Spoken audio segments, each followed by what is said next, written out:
What's up, Life Church photographers? We are so thankful that you are willing to use your gifts and talents to help capture what's going on at our local campuses. My name is Robbie Doland. I'm the staff photographer here at Life Church, and I'm going to show you a little bit about how we photograph baptisms.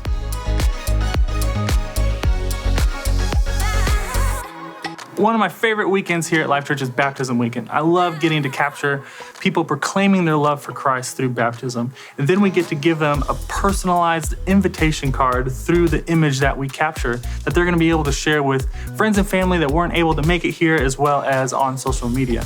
So let's dive in and figure out how to do this thing.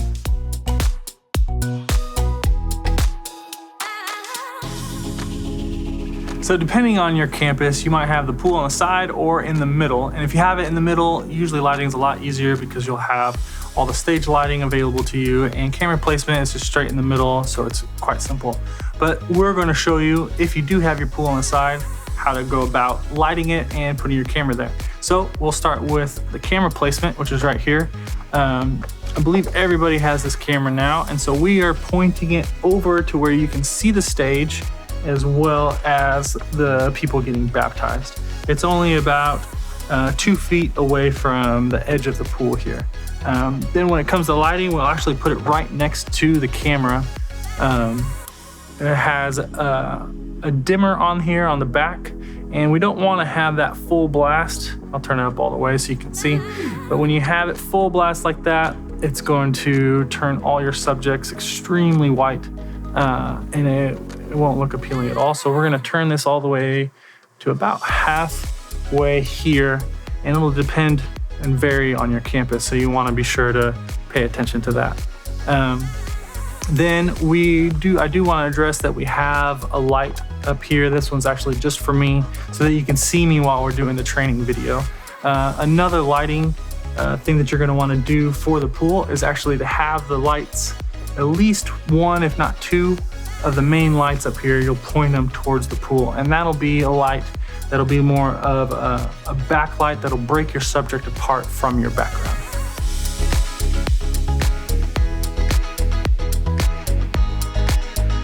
So we're going to start talking about settings on your camera. Depending on your camera body, it can vary a little bit, but it shouldn't vary all that much.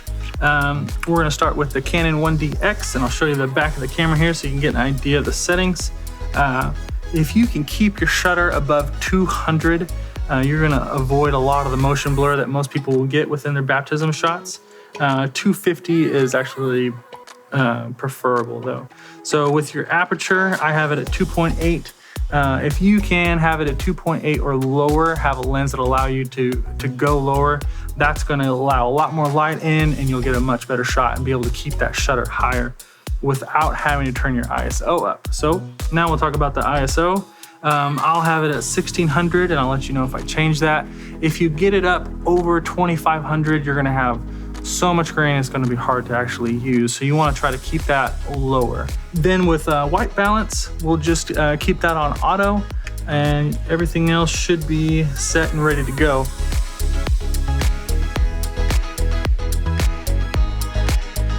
So now what we're gonna do is get a shot of them in all 3 different stages. The first stage is when both of them are talking. You guys mind actually pretending? There we go, perfect. And so the pastor's gonna be talking to the person getting baptized, and you wanna get a shot of that moment. Then we're gonna get a shot of them right before they go underwater, and then right when they come out of water. We're obviously gonna get lots of shots of the celebration after that. So I'm actually gonna take a shot of this. As you can see, I'm really close to the pool, had my arm over it, and got a shot that looks somewhat like that. So then the next thing we're gonna do is when they're placing, about to get baptized. So if you guys can go ahead and get in position. All right. Perfect. And so here I am framing up, and my focus is on Adam, who is getting baptized in a blue shirt. And so now I'll take a shot of that, and then you can see Chris really well. Adam is lit really well, and then in the background you see the screens, but they're blurry, and then you also see some of the lighting and the haze that's in the room. So now we're gonna go ahead and have them in the hold position, and we'll get a shot of them doing the baptism. Here we go. And yes, woo! Perfect. So with that one, you can see pretty well that we got no motion blur even when he's raising his arms, and we have a little bit of water fall off and several different images from that. So what I'm gonna do now is actually switch my settings. I'll show you what that looks like. I'm gonna take my aperture down to 1.8, and then I'm gonna take my ISO down to, let's go to 800, and show you what that looks like. Here we go.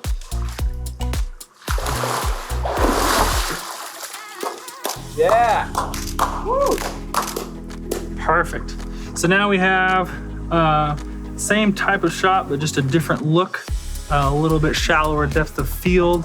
We let a little bit more light in with the aperture, and then we were able to lower the ISO to get a bit of a cleaner shot. So now we're gonna switch over to the Canon Rebel T5. It's got the 50mm 1.4 lens on there, but we're actually gonna do the exact same settings we were using on the previous, the 1DX camera. That's a full frame camera. And this one is a cropped sensor. So we're gonna see that there is a bit of image quality that we lose from using this camera, but you're still gonna be able to get a great shot. All right, so since this is a 50mm and the last camera I was using a 35, I am going to have to back up.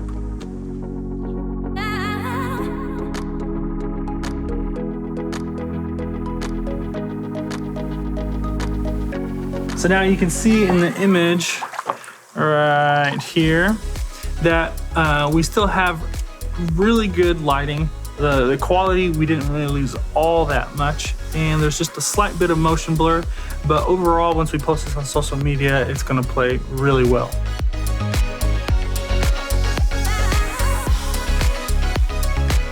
So now we're gonna dive into when you happen to have multiple photographers. The best way to utilize them to their fullest would be to put them on different lenses. So I'm gonna be using a 35, which is a wider lens. And then we're gonna have another photographer, and she's gonna be on a 50mm, so it'll be a bit of a tighter shot.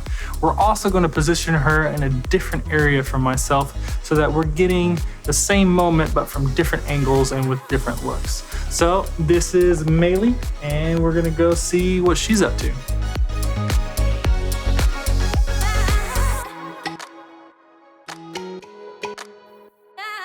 All right, so let's take a look at the shot that Maylee got.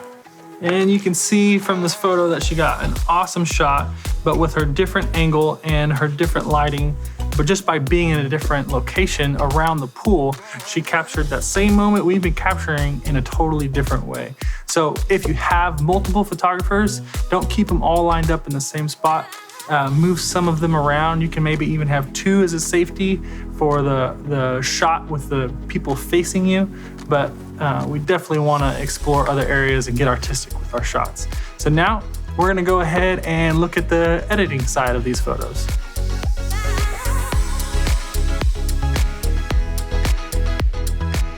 All right, so now we're going to start the editing process using a program called Lightroom. We're barely going to scratch the surface when it comes to editing, but I still wanted to show you just a little basics of what I do.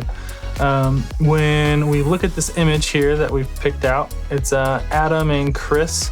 I noticed I don't like that I cut off his hand, but it's a good moment, so I'm still going to use the image. I also don't like how dark the water is down here lower, and I wish his shirt was a bit brighter and more true to form with the color. The highlights look good on his arms, and you can see his face and there's still water pouring off of him, and there's a little bit of splatter up here, which is really fun. He's also broken apart from the background, which I really like, with the lighting and the projection in the background. And then even with Chris, because we have the overhead lights from the auditorium, he's still broken apart from the blacks.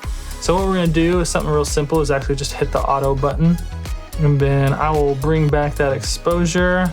And now you can already see the difference here, where the water's a little bit brighter, the shirt's a bit brighter, you can see a bit more of the blueness of it, and yet our highlights in his arms are still just like they were in our original image.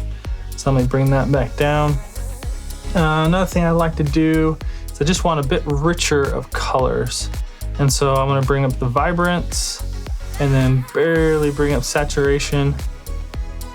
And then another favorite thing I like to do is bring up some of the blues just to really accentuate that water and then the shirt. So actually last one more thing. If we bring up the luminance, so I did saturation, now I'm doing luminance. And I'm gonna make the blues a bit brighter. And you can see how the shirt's really popping, which is looking great there.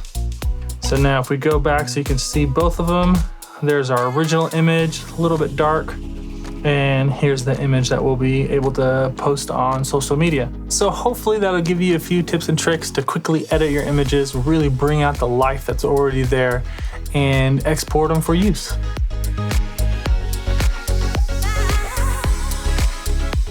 So I hope this is giving you some great pointers as to how to capture baptism at your campus, or at least a great starting point. And I just wanted to take the time to thank you again for using your gifts and talents within the local church. And remember, we're not taking pictures, we're capturing moments of life change as they happen.